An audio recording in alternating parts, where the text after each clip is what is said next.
Good morning to everybody. It's a privilege to be here. I'm Dr. Ambe from Cameroon, a political and economic consultant, and I'm glad to be here today. Thank you, Congressman, for this opportunity to present our perspective as Africans.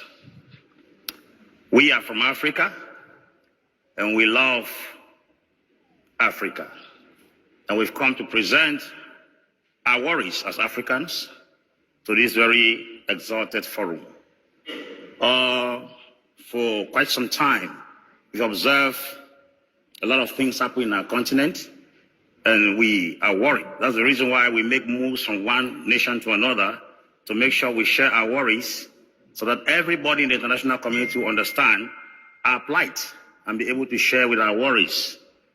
Today, I want to present on the recent role of Russia and China in the continent Africa. I call it the second wave of the scramble of Africa.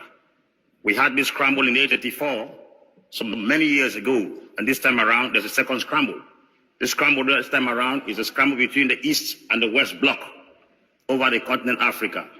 And for those of us who have done a comparative analysis on what happened and what is about to happen, we've come to the conclusion that Africans have to rise up and stand to defend their interest.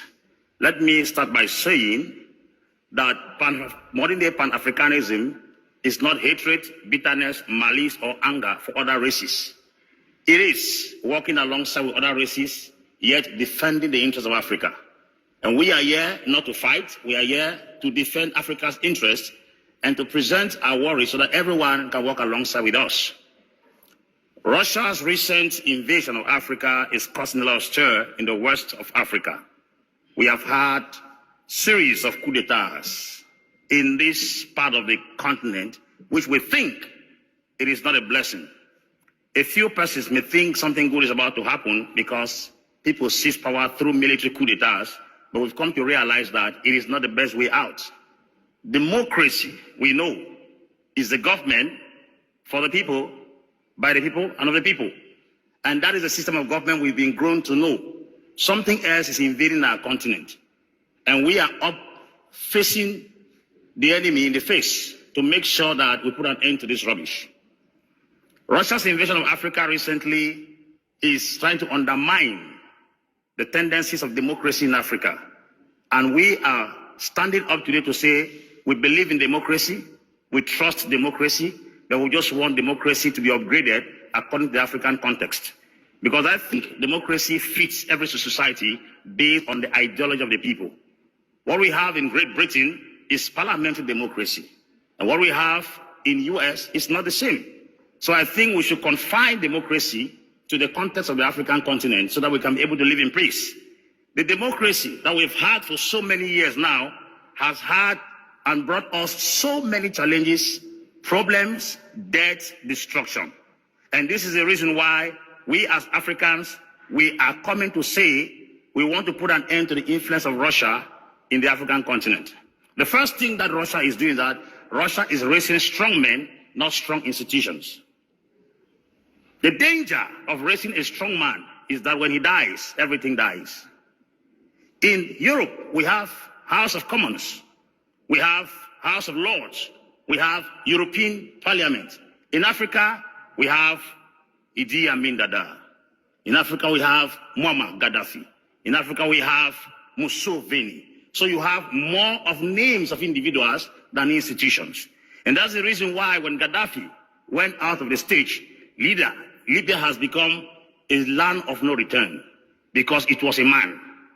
And this is exactly what we are experiencing right now. Strong men are being raised in the west of Africa.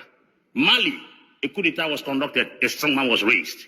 Burkina Faso, a strong man was raised. Niger, a strong man is raised. And recently, another strong man has been raised in Gabon. For how long shall we continue to raise strong men rather than raising stronger institutions? The democracy in the West has lasted for long, and we've experienced peace and serenity to some extent in the West because we have stronger institutions. African presidents cannot be impeached. African presidents cannot be brought to book. African presidents are not summoned in the parliament to give a report of their functions as a statesman. And this is the reason why we as young Africans, we are tired of the status quo. We've come to face the international community to give us the opportunity to stand up to address issues that concern our continent. The second invasion is the invasion of China. I will talk about the diplomatic debt traps that China has introduced in the continent Africa. I think most of us believe as Africans that, and fellow Africans who are here, China is that darling angel that God has sent to rescue us from the clutches of the West. But I bring you to a place of understanding that China is not an angel. And the debt that they give to Africans, or the credit that they credit Africans, is not helping them in any way. Most of us believe that the IMF, the World Bank, have been giving loans to Africans on a very high rate.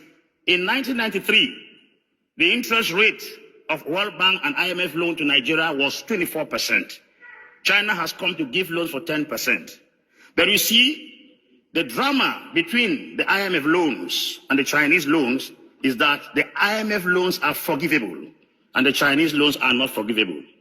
I would rather live with the angel that can the devil that can forgive me than to live with the angel that will imprison me. Chinese loans are taken for very low rates. But you see, we've never had IMF seizing properties in Africa. We've never had international World Bank seizing properties. But recently, we see China, because of the loans that were collected from Chinese banks and the Chinese government, most properties in Africa have been seized. For instance, the port of Djibouti, we have those challenges. China also equally is not part of the nations that borrow debts to other countries. Their debts are hidden. Nobody knows about it. But we have seen cases where member states of the IMF come together, deliberate, and cancel debts. Countries in Africa have become trapped with the debts from China. And any country that is trapped in debt has no future. I will quote this passage of the Bible that says, the rich rule over the poor, and the borrower is a slave to the lender. I want to believe the modern day slavery is not transferring people from Africa to Europe to work in the plantations. The modern day slavery is indebting African nations that cannot break out of the box. That idea of indebtedness is what is eating deep into the African continent. And we are crying because we are suffocating from the loans that have suffocated our government.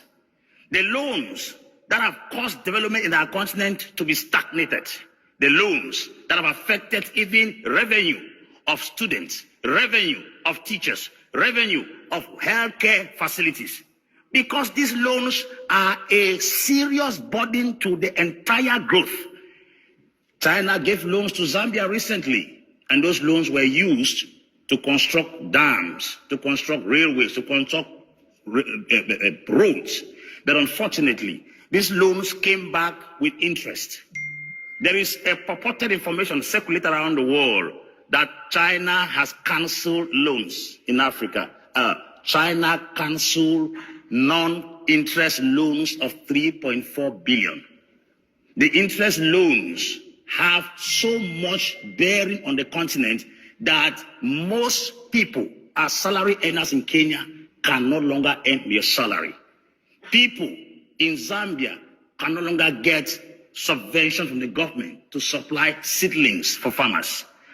Government officials are sometimes frustrated because they cannot be able to pay their bills. Why? Loans, loans, loans.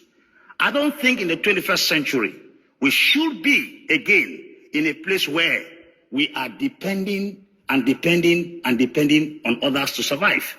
I think the word independence should be removed because we are interdependent with each other. We should come to a place where Africa has a say. Africa has something to contribute.